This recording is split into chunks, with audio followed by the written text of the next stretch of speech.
Hello dear friends, welcome all of you. आप सभी का इस नए वीडियो में स्वागत है। बच्चों, आज जो टॉपिक हम डिस्कस करने जा रहे हैं ये मोस्ट इम्पॉर्टेंट टॉपिक है इस यूनिट का और बहुत बार एग्जाम में ये पूछा जाता है। अगर आप इसको ध्यान से समझोगे, सुनोगे तो बहुत ही सिंपल है, बहुत ही ईजी है। अगर नहीं सुनोगे तो फिर तो हर चीज़ टफ है। ठीक है, ये बहुत इंपॉर्टेंट है, ध्यान से सुनना। इसमें जो बहुत सी टर्म्स वैसी यूज़ होगी जो हमने पढ़ी हुई है, तो सिर्फ हमने रीअरेंज की हुई चीज़ें और कुछ भी नहीं है इसमें, बहुत सिंपल चीज़ है। ठीक है, तो करते हैं शुरुआत टॉपिक की। और टॉपिक का नाम है Newton's formula for the velocity of sound. Newton's formula for the velocity of sound, ठीक है, and Laplace correction. Velocity of sound, ठीक है, the velocity of sound in air and the Laplace correction. ठीक है, पहले हम बात करते हैं कि velocity of sound in air कितना है। क्लियर है? तो वेलोसिटी ऑफ साउंड्स क्या था? तो न्यूटन्स फॉर्मूला था। न्यूटन ने फर्स्ट थ्योरेटिकल एक्सप्रेशन दिया था for the velocity of sound in air. Clear है?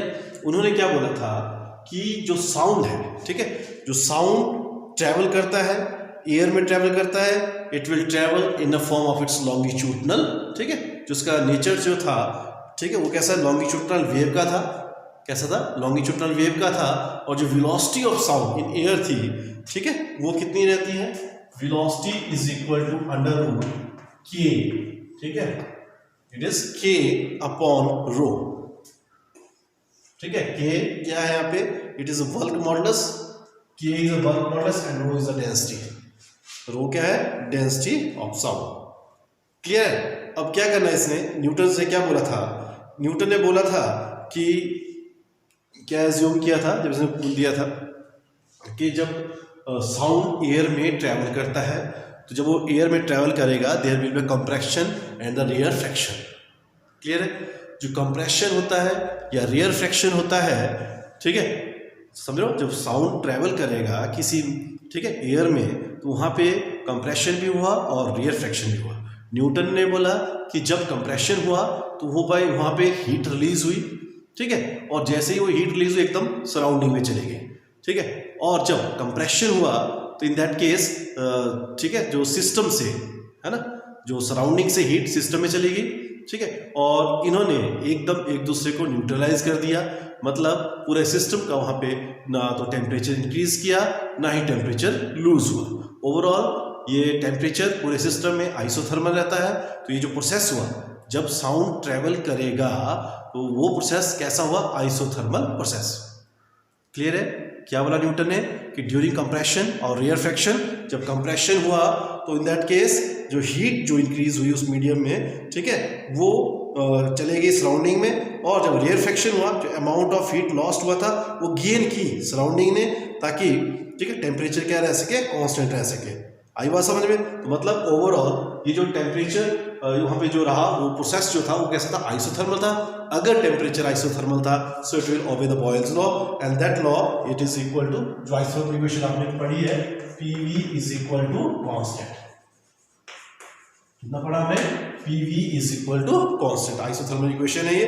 ठीक है, अब क्या हुआ कि जो प्रेशर जब इंक्रीज करेगा, ठीक है, माना प्रेशर इंक्रीज कर दिया, it becomes P plus delta P and the volume will decrease. And आपको पता है प्रेशर बढ़ेगा तो वॉल्यूम क्या हो जाएगा? डिक्रीज हो जाएगा। So volume becomes V minus dV। So according to the Boyle's law, ठीक है, PV कितना आ गया फिर है? P plus delta P into V minus delta V। Clear है? अब आप सिंपल मैथ करें, मल्टीप्लाई करें, P से कितना बन गया? PV minus P delta V, फिर plus V delta P minus delta P delta V। ठीक है, अब हम क्या बोलते हैं? This delta P and delta V is very small, so the product. ठीक है, ये जो लाइनें मैं बोलता हूँ ना, इसको लिखा गया आर्टिकल में, तो बहुत सारे बच्चों ने मेरे को दिखाया था, तो जैसा मैंने लिखा तो वही उतार देते हैं, वर्डिंग नहीं लिखते बीच में, रीजन। ठीक है, अब क्या बोला मैंने? Delta P and delta V is very small, so their product delta P and delta V can be neglected. ठीक है, जब हमने इसको निग्लेक्ट किया तो नेक्स्ट इक्वेशन बिकम्स दिस। ठीक है, PV minus PdV plus VdP। Clear है? अब यहां तक आ गया। अब इसके बाद आप क्या करोगे? सॉल्व करें। सो पी वी से पी वी क्या हो गया, cancel. So P D V is equal to V delta P and P is equal to delta P upon delta V upon V, ठीक है। यही साइड चला गया तो डिवाइड हो गया, तो ये डिनोमिनेटर में था तो हमने इसको डिनोमिनेटर के डिनोमिनेटर में लिखा तो ऑटोमेटिकली कहाँ हो गया, न्यूमिनेटर में। क्यों लिखा, ये फॉर्म चेंज होगी। So it becomes bulk modulus. ये delta P upon delta V और वी क्या होता है, बल्क मॉडुलस, दैट इज के। और हमको पता है के क्या था, ये।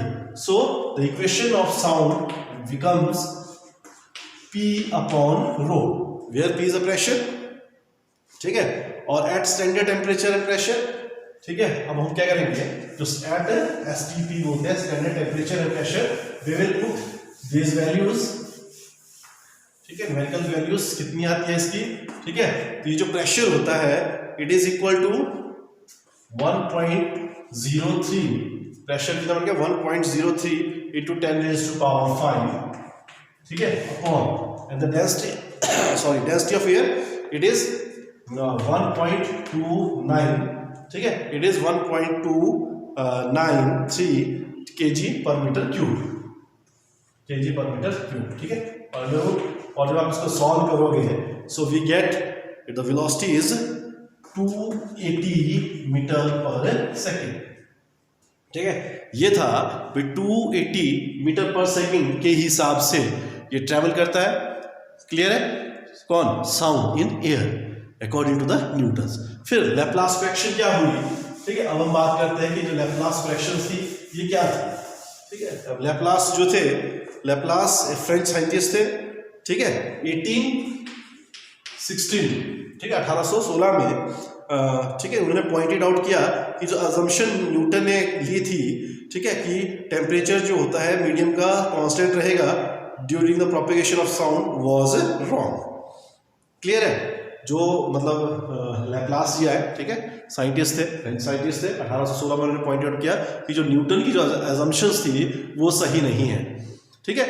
न्यूटन ने क्या बोला था कि प्रोसेस इज आइसोथर्मल, लेकिन इन्होंने कहा कि प्रोसेस आइसोथर्मल नहीं है, it is an adiabatic process. मतलब क्या हुआ कि ये जो एक्सचेंज हुआ, ना तो हीट एक्सचेंज हो सकती है, ना तो ठीक है आपस में एक्सचेंज नहीं होगी, इसलिए कांस्टेंट भी नहीं रहेगा।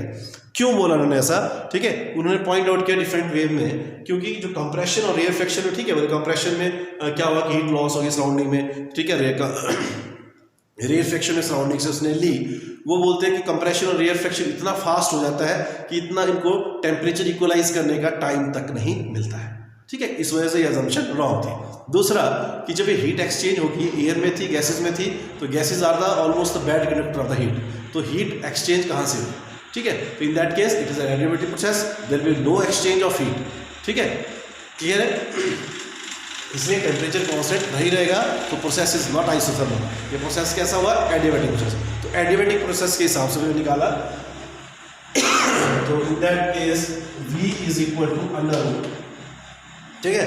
ये जो प्रोसेस था, ठीक है, बल्क मॉडुलस था, इट इज कैसा था, एडियाबैटिक अपॉन रो, ठीक है। अब हम एडियाबैटिक के लिए करेंगे तो हम कौन सी इक्वेशन यूज करेंगे, एडियाबैटिक इक्वेशन यूज करेंगे, and adiabatic equation is PV gamma is equal to constant. हमने कहा था PV इज इक्वल से है, PV gamma is equal to constant, ठीक है। अब इसको डिफरेंशिएट करेंगे, डिफरेंशिएटिंग बोथ साइड, ठीक है, डिफरेंशिएट इसे करें। जब डिफरेंशिएट किया हमने इस इक्वेशन को, ठीक है, ठीक है, डिफरेंशिएट जब करेंगे तो क्या हुआ, P कांस्टेंट लिया, V गामा -1 अपॉन गामा -1, ठीक है। जब हम इसको जब डिफरेंशिएट करेंगे तो क्या आ जाएगा, P कांस्टेंट आ गया, गामा -1, और ये क्या आ गया, फिर से जिसको डिफरेंशिएट कर देते हैं पावर आ गई उसकी, तो ये क्या आ गया, गामा प्लस प्रोडक्ट फॉर्मूला लग रहा है, तो ये क्या करेंगे हम, V गामा कांस्टेंट है, V गामा कांस्टेंट है, सो इट बिकम्स dP, ठीक है। यहां क्या आ जाएगा, dV, कितना आ गया, P gamma V gamma -1 dV plus V gamma dP is equal to 0, कि दूसरी साइड क्या है, कांस्टेंट, और it is equal to 0। Clear हो गया यहाँ तक, ठीक है।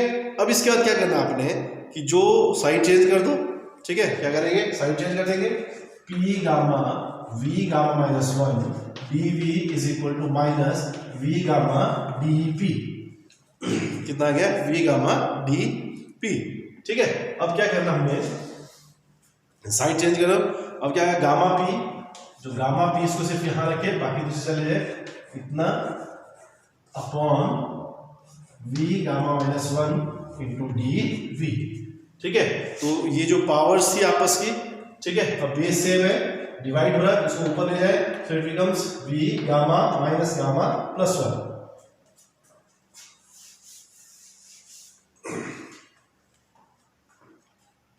कितना हो गया, गामा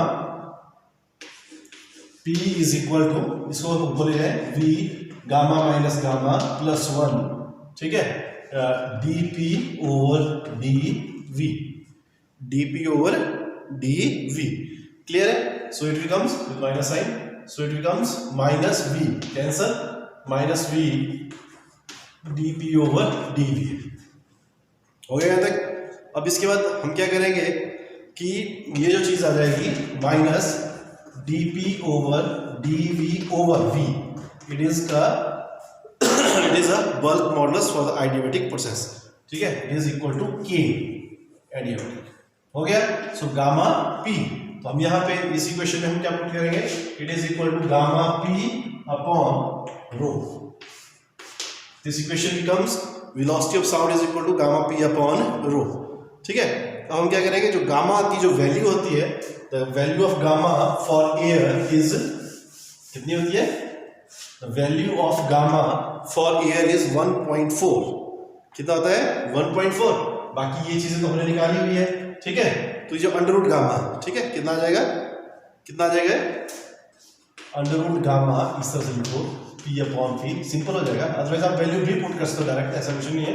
ये कितना होता है, 1.4, और ये वैल्यू हमने निकाली है 280 निकाली थी। सो इट बिकम्स, कितना बन गया, मल्टीप्लाई करोगे 331.3 मीटर पर सेकेंड। ठीक है, तो ये थी लैप्लास करेक्शन की। This is a very close value of the velocity of A sound in a air. ठीक है, तो इस तरह से ऑलमोस्ट जो लैप्लास था, ही जस्टिफाइड हिज अजम्पशंस। ठीक है, तो this is all about the Newton's law, ठीक है, of a sound when the sound travels in a air or in Laplace fraction। Most important topic है, इसे ध्यान से करें और ये एग्जाम में इस बार पूछा जाएगा। तो आज के लिए काफ़ी है, कल हम नए टॉपिक के साथ आएंगे। Thank you very much.